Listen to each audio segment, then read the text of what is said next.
The morning of October 14th, 1943, 27,000 feet above the German border, Staff Sergeant Robert Hayes pressed his frozen cheek against the metal stock of his 50 caliber Browning machine gun and watched a Messerschmitt 109 knife toward his Besitzen from 3 o'clock, 200 yards out and closing fast. Every instinct in his body screamed at him to do what seemed obvious, what felt natural, what any reasonable person would do when firing at a moving target: aim directly at it. Instead, Hayes swung his gun barrel 6 aircraft lengths behind the attacking fighter, pointing his weapon at empty sky between the Messerschmitt and his own bomber's tail. His trigger finger hesitated for half a second, fighting against 300,000 years of human hunting instinct that demanded he aim where the target was, not where it had been. Then he squeezed. The 50 caliber roared to life. 2 seconds later, the Messerschmitt exploded in a ball of orange flame at precisely the point where Hayes had not aimed. This counterintuitive truth, this violation of every natural shooting principle, would be proven 35 to 40 times over the skies of Schweinfurt that October afternoon. American bomber gunners, using a technique that seemed to defy common sense, would shoot down more German fighters in a single day than any previous mission. But the journey to this moment, if you're enjoying this deep dive into the story, hit the subscribe button and let us know in the comments from where in the world you are watching from today. To this impossible mathematics made manifest in tracers and twisted metal, had begun nearly 3 years earlier in a Nevada desert, where men learned to override their most basic instincts. The path that led Hayes to aim behind his target started on January 25, 1941, in Las Vegas, Nevada. Colonel Martinez Stenith surveyed 60 square miles of absolute desolation, creosote bushes and jackrabbits stretching endlessly under a pale winter sky. This wasteland, he had been told, would become the birthplace of a revolution in aerial combat. The problem facing the United States Army Air Forces was simple but existentially threatening. America possessed exactly 0 facilities dedicated to training aerial gunners. Not one school, not one standardized curriculum, not one proven method for transforming farm boys and factory workers into men who could defend bombers traveling at 300 miles per hour from enemy fighters attacking at the same speed.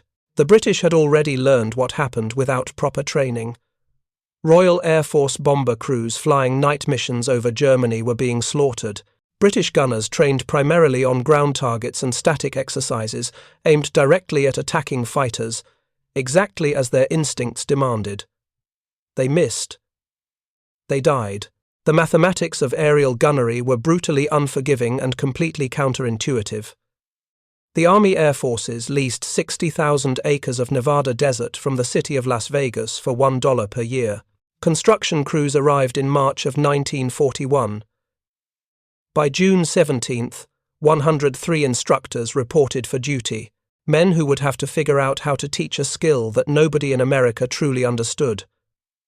The formal order came on December 9th, 1941, 2 days after Pearl Harbor. The Chief of the Air Forces ordered immediate aerial training for gunners. Within weeks, students began arriving at Las Vegas Army Airfield. Training began on solid ground. Instructors mounted shotguns on fixed platforms and had students shoot at clay pigeons hurled into the air. The idea was sound. Skeet shooting taught deflection shooting, the age-old technique of leading a moving target. If a duck flies left to right, you aim ahead of it. Your pellets and the duck arrive at the same point simultaneously. Simple physics, intuitive, natural. Most students hit their targets consistently. Then the instructors mounted the shotguns on the backs of moving trucks. Suddenly, everything changed. As trucks rumbled through the desert, students found their targets becoming impossible to hit. Clay pigeons that should have been easy shots sailed past untouched. Confusion spread through the ranks. These men were shooting exactly as they had been taught, leading their targets, aiming ahead. Why were they missing? The answer lay in a principle so counterintuitive that even experienced instructors struggled to explain it. When you stand still and shoot at a moving target, you aim ahead. But when you move while shooting at a moving target, the rules flip completely upside down. Sergeant Robert Hayes, an instructor from Texas with a background in physics, drew a diagram on a blackboard: a bomber traveling 300 miles per hour, a fighter attacking from the side at 300 miles per hour. A bullet fired from a gun mounted on that bomber. Students assumed the bullet traveled straight from the gun to wherever they aimed. They were fundamentally wrong. The bullet inherited the bomber's forward velocity the instant it left the barrel. Every round fired from a bomber was already traveling 300 miles per hour forward, in addition to whatever velocity the gun imparted. This meant a bullet fired perpendicular to the bomber's flight path didn't actually travel to the side. It traveled diagonally, pushed forward by the bomber's momentum, even as it moved away from the gun. Hayes demonstrated with a simple pendulum, a weight on a string. He walked forward while letting the weight swing. Students watched as the weight didn't hang straight down but angled backward, pulled by his forward motion. "Release that weight," Hayes explained, "and it doesn't drop straight down. It carries forward with you. Your bullets work exactly the same way." The implications were staggering. If a German fighter attacked from directly abeam, 90 degrees to the bomber's side, and a gunner aimed directly at that fighter, the bullet would curve forward and pass harmlessly ahead of the target. The bomber's own speed guaranteed a miss. To hit a target directly to the side, you had to aim behind it. Sometimes, way behind it. The exact amount depended on the angle of attack, the speeds of both aircraft, and the distance to target. But the principle remained constant and violated every human instinct. The British had discovered this through brutal trial and error over European skies. They called it the zone system. The Americans adopted and refined this approach, developing what they termed position firing. Position firing was based on critical observations about how fighters attacked bombers.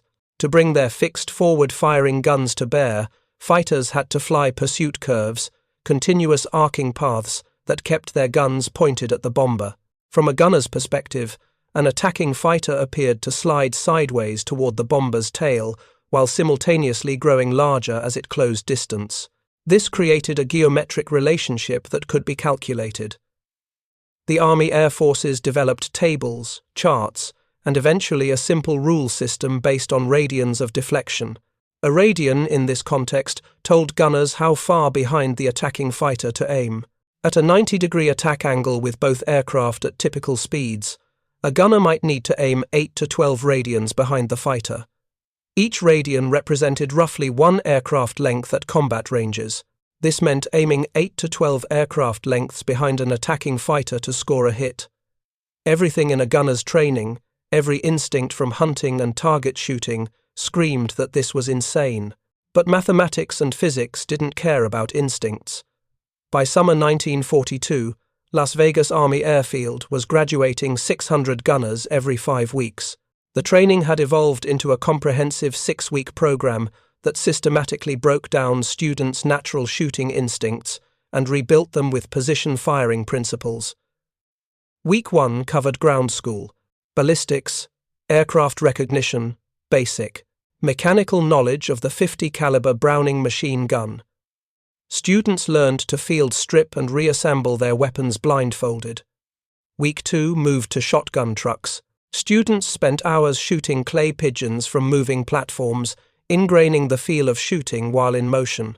Instructors gradually increased truck speeds, forcing students to adjust their aim points further behind targets. Week 3 introduced manipulation trainers. Towers 10 to 40 feet tall arranged like bomber formations. Students sat in mock turrets tracking dummy fighters pulled on wires through the sky. No live ammunition. Just constant practice keeping gun sights on moving targets while compensating for the bomber's motion. Week 4 brought the Waller gunnery trainer. Students sat in darkness firing at fighter images projected on large concave screens. As images dove and weaved, students tracked and fired while the trainer recorded every trigger pull, every hit and miss. Students saw their mistakes immediately, learned from them, tried again, Week 5 was air-to-air firing. Students climbed into actual Bziebzane flying fortresses, took positions at waist guns and turrets, and fired at fabric sleeves towed behind other aircraft. Each student's ammunition was color-coded. After each mission, instructors counted holes and gave immediate feedback. Week 6 was advanced aerial firing and final examinations. The washout rate ran approximately 20%. Those who graduated received silver gunner wings and assignments to bomber crews. By July 7, 1943, 7 gunnery schools across the United States had graduated 19,789 gunners. By year's end, that number reached 57,176. Las Vegas alone produced 600 graduates every 5 weeks at peak capacity, but production wasn't the same as effectiveness. The real test came over Europe. August 17, 1943, 27,000 feet above Germany. 376 Bziebzane bombers of the United States 8th Air Force droned toward Schweinfurt and Regensburg, deep inside the Third Reich. The mission was ambitious: destroy the ball-bearing factories at Schweinfurt and the Messerschmitt assembly plants at Regensburg, crippling Germany's ability to build fighters. The Luftwaffe had other plans. Over 400 German fighters rose to meet the American formation. Messerschmitt 109s, Focke-Wulf 190s, twin-engine fighters equipped with rockets. The air war became a slaughter. The American bombers lost 60 aircraft, 20% of the attacking force. Catastrophic losses that convinced many that daylight strategic bombing without fighter escort was impossible. But the Germans also lost aircraft, not the handful they expected. American gunners, using position firing techniques learned at Las Vegas, shot down approximately 25 to 27 German fighters. Waist gunners across formations applied techniques learned in Nevada. Fighter attacking from 3 o'clock level. Range approximately 300 yards. Apply 12 radians deflection.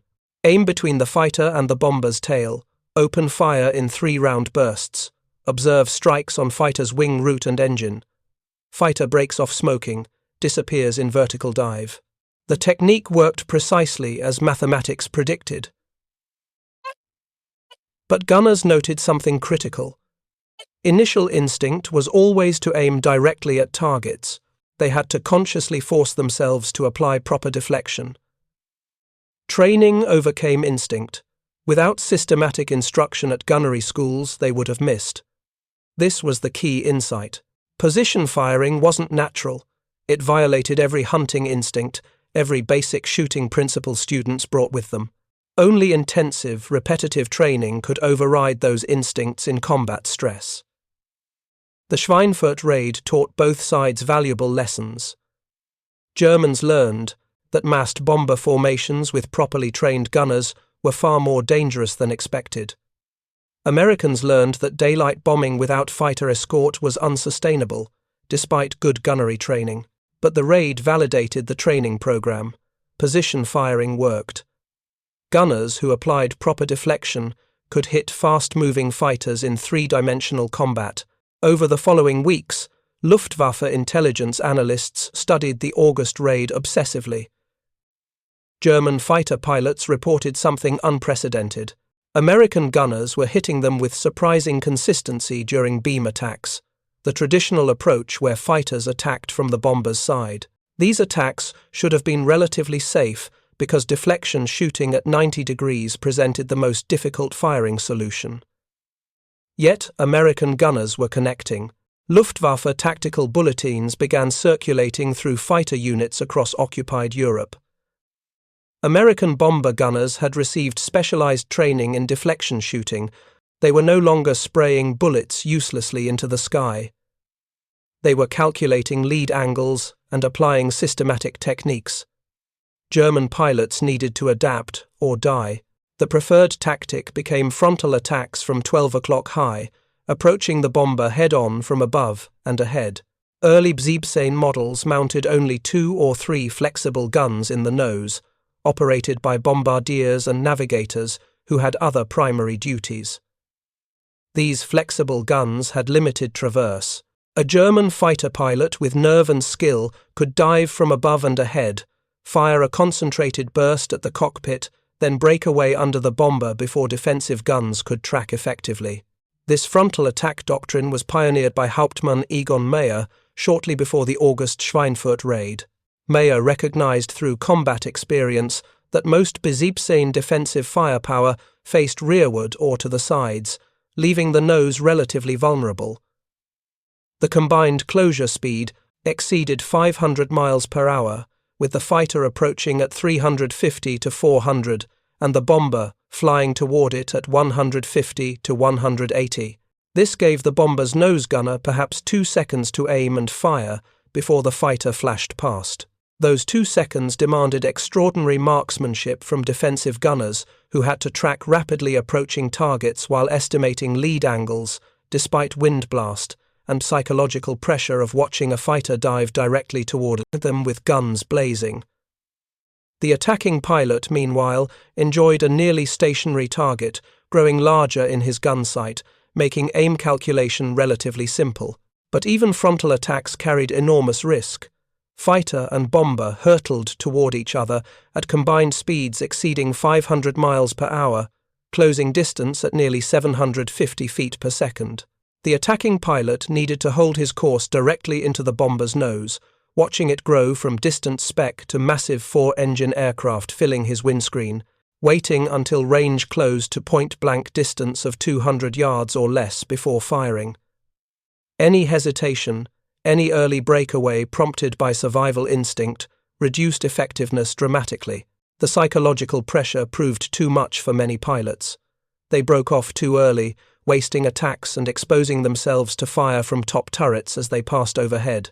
By early October 1943, the strategic air war over Europe had reached a critical juncture. The 8th Air Force had rebuilt its strength after August losses. German fighter forces had developed new tactics and weapons. Both sides knew another massive confrontation was inevitable. That confrontation came on October 14th, 1943, the date that would become known as Black Thursday.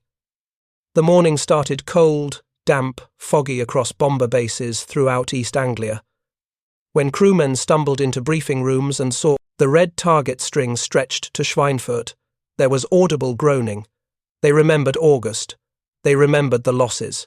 But intelligence officers insisted the ball-bearing factories remained critical targets that had to be destroyed. 291 Betriebssein flying fortresses were assigned to the mission. The force was organized into 2 divisions. The 1st Air Division, with 149 bombers. The 3rd Air Division, with 142 bombers. They would fly line abreast approximately 30 miles apart into central Germany. Fighter escorts would accompany them to the German border near Aachen, then turn back when fuel ran low. At 27,000 feet over the English Channel, formations assembled. Hundreds of bombers stacked in combat boxes, each aircraft positioned to provide mutual defensive fire. The defensive philosophy developed through painful experience was simple. Tight formations created overlapping fields of fire. Multiple bombers could concentrate fire on any attacking fighter. Individual bombers were vulnerable. Formations were deadly.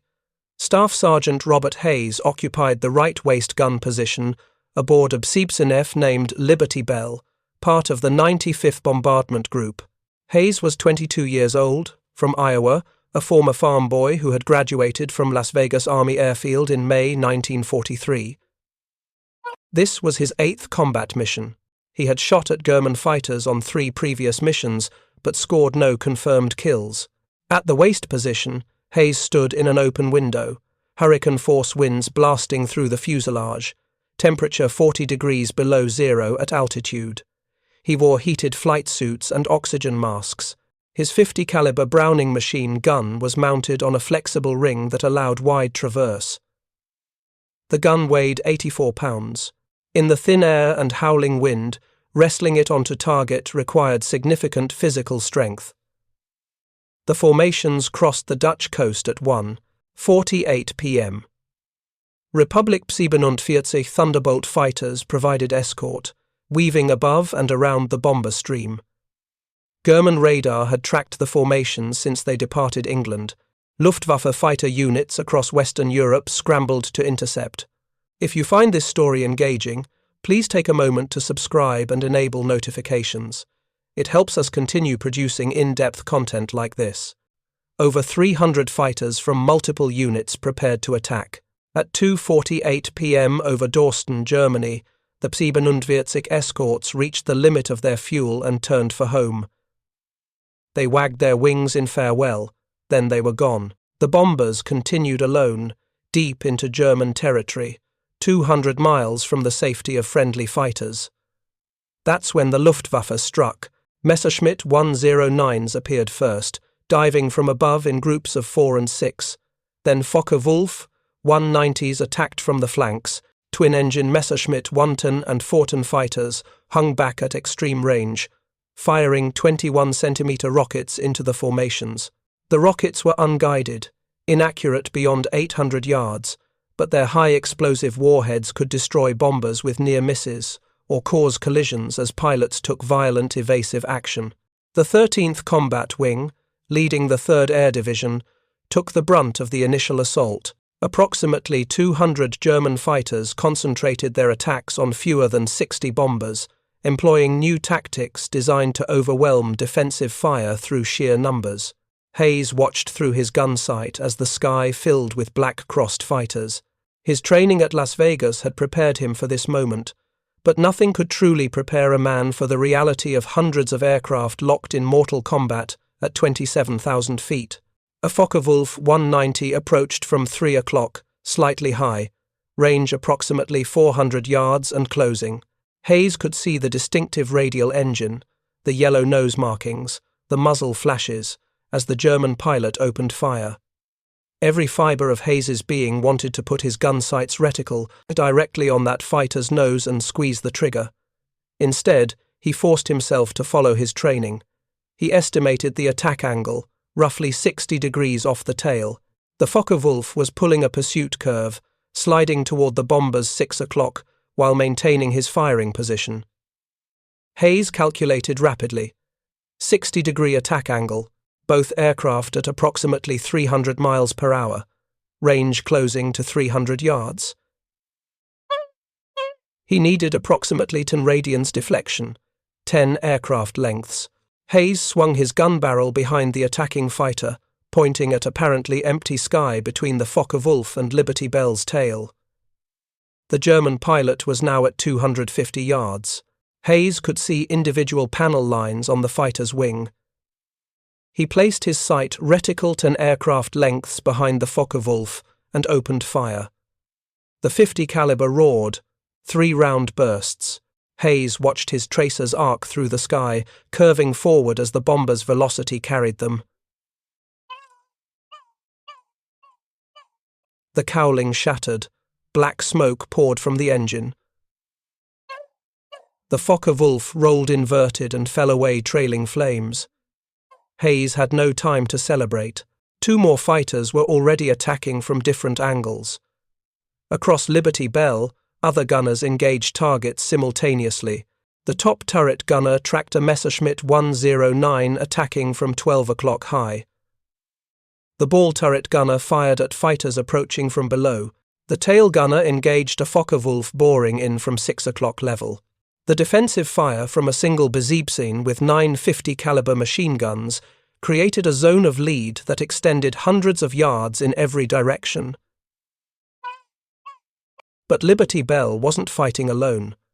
The combat box formation meant every bomber's guns could support its neighbours.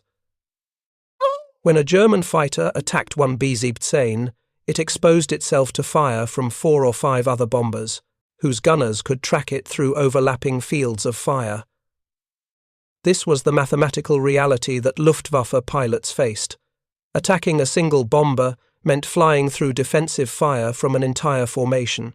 The gunners who had trained at Las Vegas and the other gunnery schools across America were putting that training to deadly use. They aimed behind. In the lead bomber of the 95th Bombardment Group, Technical Sergeant Frank Perez manned the top turret. Perez was from New Jersey, 24 years old, on his 12th combat mission. He had graduated from gunnery school in July 1943. Through his turret's plexiglass dome, Perez watched a Messerschmitt 109 set up for a frontal attack from 12 o'clock high. The 109 was diving from above and ahead, exactly the tactic German pilots had perfected for attacking the relatively undefended nose. But the attacker had to fly through Perez's field of fire to reach the bombardier and navigator in the nose. Frontal attacks presented different challenges for gunners. The combined closure speed of over 500 miles per hour meant engagement windows measured in seconds, but frontal attacks also simplified the deflection problem because the target was moving directly toward the gunner rather than crossing. Perez tracked the 109 through his computing gun sight. The Kadrai-Sperry sight coupled range estimation with ballistic data to calculate proper deflection. Perez had to estimate the fighter's wingspan to input range. He made his best guess. 109s had 32-foot wingspans. At 1,000 yards, that wingspan filled approximately 3 degrees of his sight. The sight calculated deflection automatically based on the turret's position and the bomber's airspeed.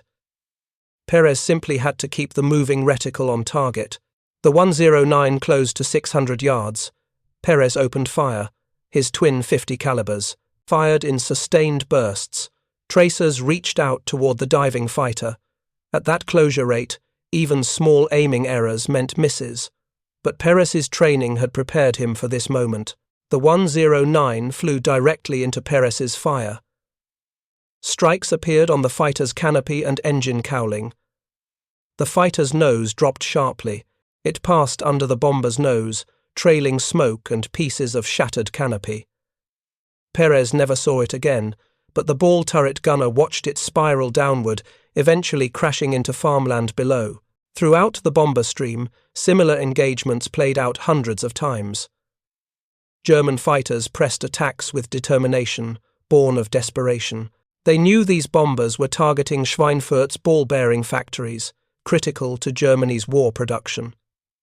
They had to stop the raid or face strategic consequences, but stopping massed formations of properly defended bombers was proving far more difficult than German intelligence had predicted. The bomber gunners were hitting them, not with every burst, not even with most bursts. The hit probability for air-to-air gunnery remained low, perhaps 2 to 5% of rounds fired actually striking targets. But when hundreds of guns fired thousands of rounds simultaneously, statistical probability guaranteed hits. And unlike ground combat where a soldier could take cover after being fired upon, fighter pilots had no cover at 27,000 feet. A single .50 caliber bullet through an engine, through a fuel line, through a pilot, meant death. Staff Sergeant William Morrison occupied the tail gun position aboard a Betriebsseine F named Hell's Fury, part of the 300th Bombardment Group. Morrison was 20 years old, from Texas, a former ranch hand. This was his 6th mission. The tail position was perhaps the most critical defensive station on the Betriebsseine. German pilots knew the tail guns commanded an unobstructed field of fire directly aft, but the tail position also faced the highest concentration of attacks, because fighters traditionally approached from 6 o'clock where they could bring forward-firing guns to bear. Morrison watched through his Cheyenne turret's plexiglass panels as a Focke-Wulf 190 set up for a classic tail attack from 6 o'clock level. The fighter was approaching directly from behind, exactly the scenario covered extensively in gunnery training. Tail attacks simplified the deflection problem significantly. The attacking fighter was moving on a nearly parallel course to the bomber, just slightly faster. This meant minimal deflection was needed compared to beam attacks. But minimal didn't mean zero. The bomber was still traveling at 160 miles per hour forward. Every bullet Morrison fired inherited that velocity. If he aimed directly at the pursuing fighter, his bullets would still curve forward slightly, passing ahead of the target. For tail attacks, the required deflection was small, perhaps 2 to 3 radians, 2 to 3 aircraft lengths.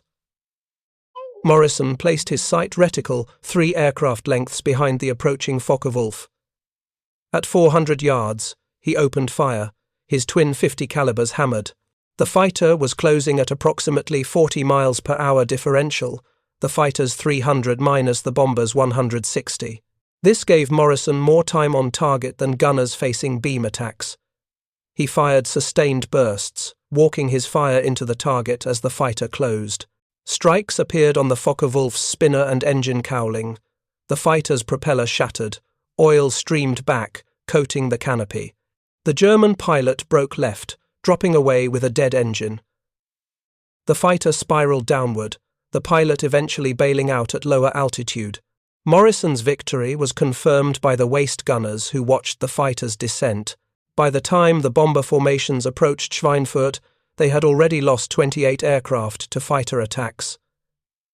Damaged, bombers fell out of formation, becoming easy prey for German fighters who swarmed isolated targets. The remaining bombers pressed on.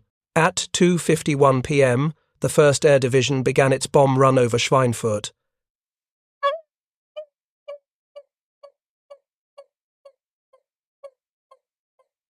At 2:57 p.m., the 3rd Air Division followed. 485 tons of high-explosive bombs and 88 tons of incendiaries fell on the ball-bearing factories. German fighters broke off their attacks as the bombers entered the heavy flak zone protecting Schweinfurt. Luftwaffe pilots knew better than to remain in areas where their own anti-aircraft guns were firing. The respite lasted only minutes. As soon as the bombers completed their runs and turned for home, the fighters returned with renewed fury. The return journey became a nightmare. German fighters that had attacked inbound landed at forward bases, refueled, rearmed, and took off again to hit the returning bombers. The Luftwaffe employed a relay system, fresh fighters continually joining the battle as others exhausted ammunition or fuel. The American bombers had no such luxury. They could only press on toward England, their ammunition running low, their formations tattered by losses. Hayes aboard Liberty Bell had fired over 500 rounds from his waist gun. His arms ached from wrestling the 84-pound weapon in the howling wind. His oxygen mask had frozen partially, making breathing difficult. But German fighters kept coming. Another Messerschmitt 109 approached from 4 o'clock, slightly low. Hayes repeated the process. Estimate angle, calculate deflection. Aim behind the target. Fire. This time the 109 saw the tracers and broke away before Hayes could score hits. Not every engagement resulted in kills. Many German pilots, seeing tracers converging on their position, instinctively broke off attacks before reaching optimal firing range. This was a victory in itself. Fighters that broke away early weren't shooting at bombers. They were running. The psychological impact of position firing technique extended beyond actual kill statistics. German pilots reported flying into walls of tracers, visible streams of fire that seemed to fill the sky. These tracers, intended primarily to help gunners adjust aim, also provided immense psychological deterrent. Pilots saw fire converging from multiple bombers and broke off instinctively. This reduced German fighter effectiveness, even when actual hit probability remained relatively low. A fighter pilot who broke away early to avoid defensive fire accomplished nothing. He wasted his attack approach, exposed himself to fire during his breakaway, and achieved no damage to the bomber formation. American gunnery training had created this effect deliberately. Instructors emphasized volume of fire and fire discipline. Keep firing. Make the enemy see your tracers. Force them to react. As the bomber formations crossed back over the German border near Aachen, Republik 47 Thunderbolts from the 352nd Fighter Group arrived to provide escort for the final leg home. The appearance of American fighters caused most German fighters to break off and head for their bases. The surviving bombers limped toward England, many trailing smoke, some with dead engines, others with wounded crewmen aboard. Liberty Bell made it home with moderate damage. 2 engines had taken hits but remained operational. The radio compartment had been shredded by 20mm cannon fire. The radio operator had been wounded but survived. Hayes had fired 732 rounds, more than any other waist gunner in his squadron. He was credited with one confirmed kill, the Focke-Wulf 190 he had destroyed during the inbound leg. The official tally for Mission 115 came in over the following days as intelligence officers compiled reports from all participating groups. 60 Besiegten, flying fortresses were lost to all causes, mostly from fighter attacks, but some from flak. Another 17 bombers were so heavily damaged they crashed on landing or were scrapped. 121 sustained lesser damage. Of the 2,900 men who took off that morning, 650 were killed, wounded, or listed as missing in action. But the German Luftwaffe had also paid a price. Initial American gunner claims totaled 186 fighters destroyed, 27 probably destroyed, 89 damaged. These numbers, made in the heat and chaos of combat where multiple gunners often fired at the same target, were wildly inflated. Post-war analysis comparing American claims with German loss records revealed the actual number. American bomber gunners shot down approximately 35 to 40 German fighters during Mission 115. Verified kills where German records confirmed aircraft losses and pilot deaths. This represented the highest confirmed single-day total for bomber defensive gunnery in the entire European air war. 35 to 40 German fighters destroyed in one day by gunners who had learned to aim backward.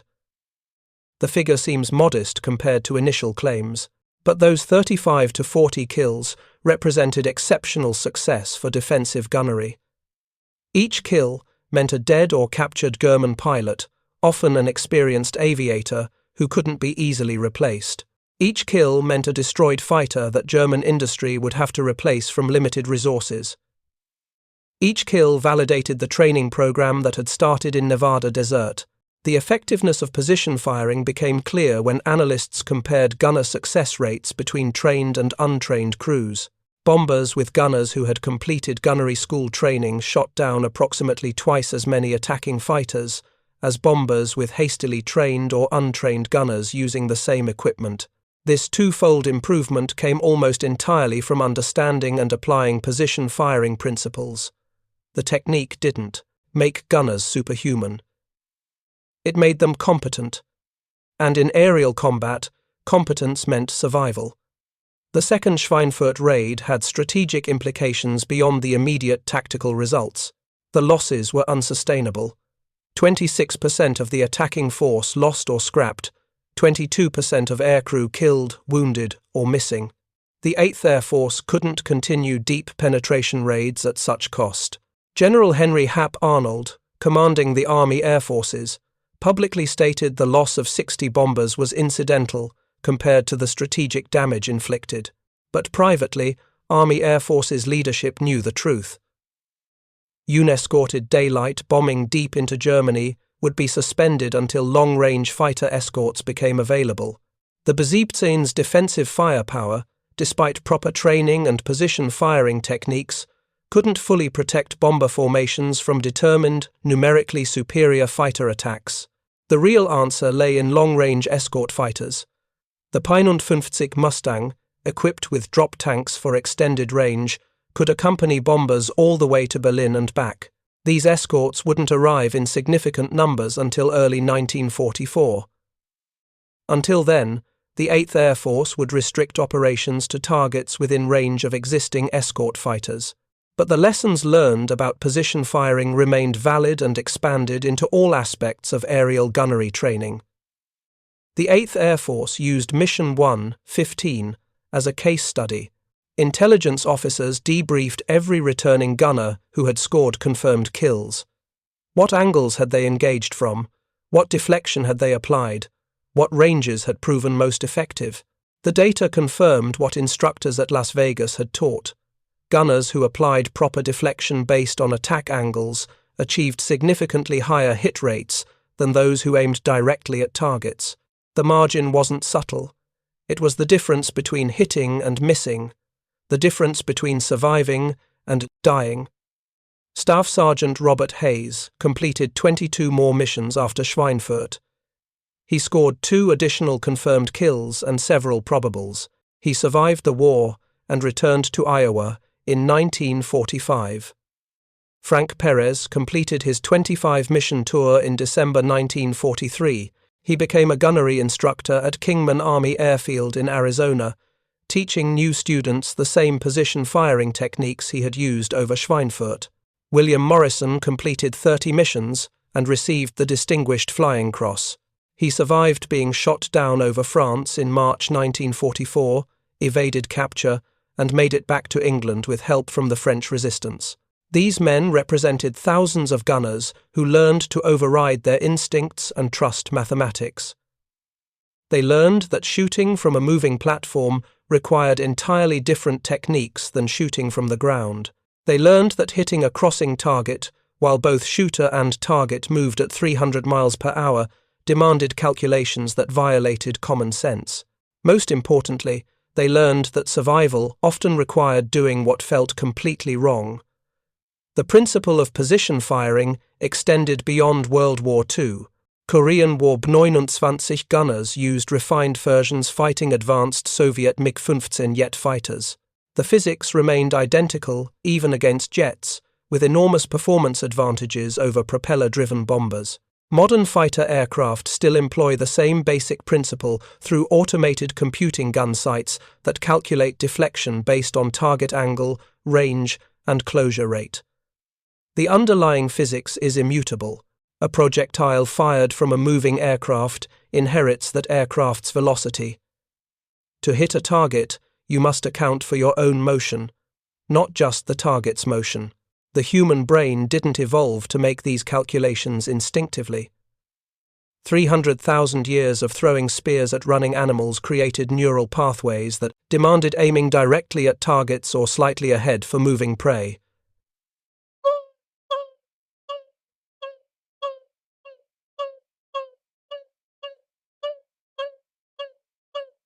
Aerial combat at 300 miles per hour broke these ancient rules. Success required systematic training that overwrote instinct with calculation. The gunnery schools that opened across America in 1941 and 1942 accomplished this rewiring. They took young men whose shooting experience came from hunting deer and taught them to aim at empty sky, trusting that their bullets would arc forward to intercept targets they weren't even pointing at. Over 614,000 aerial gunners graduated from Army Air Force's gunnery schools between 1941 and 1945. These men defended bombers over Europe, the Pacific, North Africa, and every theater where American heavy bombers operated. Their success rate varied enormously based on training quality, experience level, and combat conditions. But the principle remained constant. Position firing worked when properly applied. The counterintuitive truth held regardless of whether the gunner believed it. Physics doesn't require faith. It simply operates according to immutable laws. A bullet fired perpendicular to a bomber's flight path curves forward because it inherits the bomber's velocity. A gunner who aims directly at a crossing target will miss because he fails to account for his own motion. A gunner who aims behind the target allows his own forward velocity to carry bullets into the target's path. These facts held true whether the gunner was defending a B-17 over Germany in 1943 or a B-29 over Korea in 1951. The legacy of the gunnery schools extended far beyond wartime. The systematic approach to teaching counterintuitive skills became a model for military training worldwide. Modern fighter pilots learn position firing concepts in initial training. Unchanged. Compensate for your platform's motion when engaging crossing targets. The men who trained in Nevada, Desert, and flew over Schweinfurt never thought of themselves as revolutionaries. They were simply doing their jobs, following their training, trying to survive. But they participated in a profound transformation in human skill development. They proved that intensive training could override millions of years of evolutionary programming. They demonstrated that mathematical precision could triumph over instinct when lives depended on it. October 14th, 1943, became known as Black Thursday in 8th Air Force history. The losses shocked military leadership and forced strategic reassessment. But for the gunners who survived, the day proved something else. It proved that training worked. It proved that position firing, despite feeling fundamentally wrong, actually saved lives.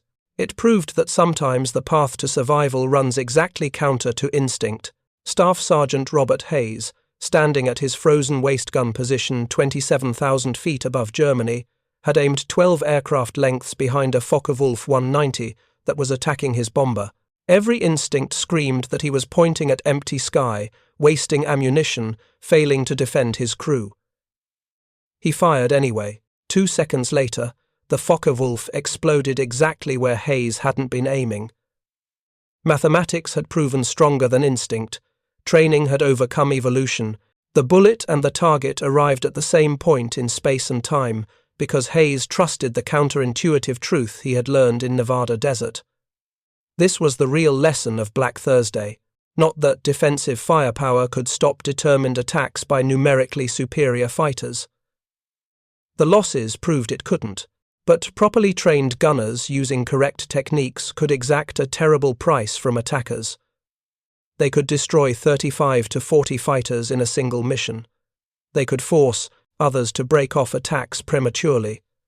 They could create zones of defensive fire that made attacking bomber formations a lethal proposition, even for experienced German pilots. The Luftwaffe learned this lesson alongside the Americans. Post-war interviews with surviving German fighter pilots revealed deep respect for American bomber gunners by late 1943. The Americans had learned how to shoot. They were no longer easy targets. They applied systematic techniques that increased their effectiveness dramatically. Attacking formations had become genuinely dangerous work that killed experienced pilots with shocking regularity. When long-range 51 Mustang escorts arrived in early 1944, combining with improved bomber defensive gunnery, the Luftwaffe faced an impossible strategic situation. They couldn't achieve favorable loss ratios against escorted bomber formations defended by trained gunners. The air war over Europe shifted decisively in favor of the Allies. But that shift began in Nevada desert, where instructors taught farm boys and factory workers to aim backward. The physics was always there. Bullets always inherited the velocity of the platform that fired them. The mathematics was always correct. But until systematic training programs taught men to override their instincts and trust the calculations, that knowledge remained theoretical. Mission 115 to Schweinfurt on October 14, 1943, proved the theory worked in practice. 35 to 40 German fighters fell from the sky because American gunners aimed where targets had been rather than where they were. Physics doesn't care what feels natural, it only cares what works. And what works, when firing from a moving bomber at a crossing target, is aiming behind. The gunners who learned this impossible truth and forced themselves to apply it, despite every instinct, became the most effective bomber defensive gunners of World War II. Not through superior weapons, not through better aircraft, but through understanding one counterintuitive principle and having the discipline to trust it when their lives depended on making the right choice in a 2-second window at 27,000 feet. Thank you for watching. For more detailed historical breakdowns, check out the other videos on your screen now, and don't forget to subscribe.